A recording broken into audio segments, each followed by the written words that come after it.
Hola a todos, soy Javier Ramírez Narváez, estudiante del doctorado en Ciencias de la Educación de la Universidad Cuauhtémoc. El tema que nos ocupa en este video está relacionado con todo el planteamiento de la problemática para la tesis doctoral. En este sentido, vamos a hablar o tenemos presente aquí la introducción, que hace parte de ella los elementos claves de la tesis, donde se destacan una pregunta de investigación, los supuestos teóricos que se están manejando, la categoría principal y secundaria, todo esto porque hace parte del enfoque cualitativo que es el que se va a desarrollar en esta investigación. Para esto tuvimos en cuenta unos antecedentes internacionales, es decir, una literatura que está disponible dentro del contexto internacional relacionada con la temática de estudio de la tesis doctoral. Para este caso tenemos que en Costa Rica se produjo un texto cuyo título fue La influencia educativa en la era digital, puntos clave desde la perspectiva docencia 5.0. Y aquí lo que están hablando básicamente es cómo la educación se ha transformado a partir de la era digital, los cambios que ha sufrido y cuáles son esos cambios y esa importancia que tiene la educación dentro de la era digital.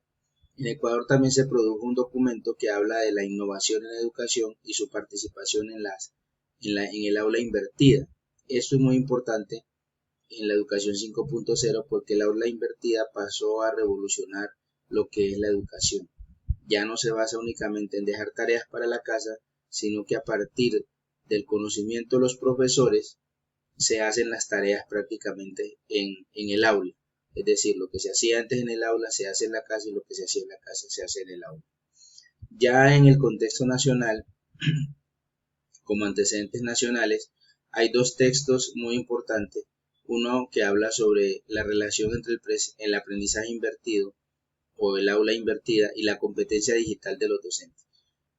Aquí se enfocan básicamente en las matemáticas, pero eso compete a todos los profesores porque todos deben tener esta competencia digital en estos momentos que estamos viviendo. Y otro documento nos habla del desafío del pensamiento 5.0, cómo es enseñarle a los estudiantes a pensar 5.0 de manera crítica, innovadora, constructiva. A partir de todos estos antecedentes se sacan las preguntas de investigación. Primero la general, y esta pregunta general nos lleva a saber o nos lleva a querer saber qué percepciones tienen los directivos, docentes y estudiantes de esa institución educativa en Cali sobre los desafíos y estrategias que demanda la quinta revolución industrial en el contexto educativo. Y a partir de esa pregunta general, pues surgen unas preguntas específicas que tienen que ver con las percepciones, los principales desafíos que tienen estas personas en la institución educativa, las estrategias que identifican estas personas, es decir, docentes, directivos y estudiantes, que ellos necesitan para afrontar los desafíos educativos en cuanto a la revolución 5.0 y las diferencias o similitudes existentes entre lo que piensan los directivos, lo que piensan los docentes y lo que piensan los estudiantes. Estas son nuestras preguntas de investigación para el desarrollo de este trabajo. Con base en los antecedentes también determinamos unos supuestos teóricos. Esos supuestos teóricos que son en 6 niveles, el primero tiene que ver con el impacto de la quinta revolución industrial en la educación, ¿sí? Y aquí tenemos que hablar de cómo esa quinta revolución industrial o esa educación 5.0 o la sociedad 5.0, como queramos llamarla, está impactando en la educación. Y aquí algo muy importante, porque a los muchachos no se les puede enseñar igual que se les estaba enseñando antes, sino que los profesores tenemos que actualizarnos en estas temáticas. Otro supuesto teórico tiene que ver con la interacción de las personas y las tecnologías inteligentes. ¿Cómo estamos interactuando? Porque muchos tienen el miedo de que nos van a reemplazar, la inteligencia artificial nos va a quitar el trabajo, pero la verdad, la educación 5.0 o la sociedad 5.0 lo que quiere es que haya una interacción, que las personas nos acerquemos más a esta tecnología inteligente. También se habla de la transformación digital y sus efectos en la educación, el contexto del futuro laboral, que es importantísimo porque no nos digamos mentiras, se educa para el entorno laboral más que para otra cosa. La formación y actualización de los docentes, que es importantísima. Los docentes debemos estar actualizados, debemos saber manejar herramientas digitales, debemos saber manejar la inteligencia artificial para saber cómo le vamos a educar a los estudiantes, cómo le vamos a enseñar y cómo le vamos a decir a ellos, le vamos a decir esto está hecho con inteligencia artificial o esto no está hecho con inteligencia artificial.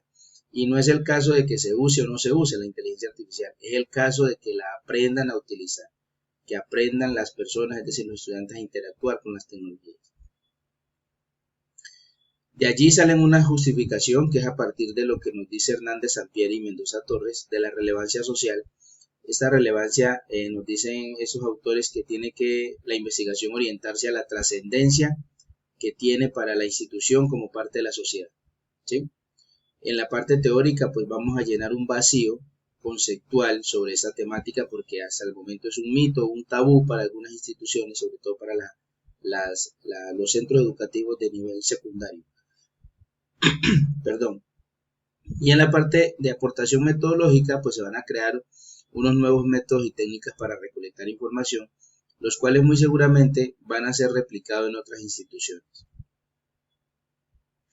Se concluye que los antecedentes pues nos muestran una sentida preocupación en todos los niveles que tienen diferentes autores y diferentes instituciones acerca del tema de la educación 5.0. Y a partir de esos antecedentes, pues los supuestos teóricos nos sirven de base para elaborar ese marco teórico y conceptual de la investigación que sea robusto y que tenga las suficientes características para que le dé soporte a la investigación que se quiere hacer. De allí, pues las preguntas planteadas nos llevan al punto de partida de la investigación que se quiere realizar y a partir de ahí se van a generar unos objetivos específicos, y específicos, que es el derrotero, digamos, de la investigación, para dónde queremos ir. Y por último, pues la justificación contiene los argumentos necesarios del por qué es necesario elaborar esta investigación, desarrollarla y llevarla a feliz término. Esas son las referencias que utilizamos para el desarrollo de este trabajo. Muchísimas gracias por su participación.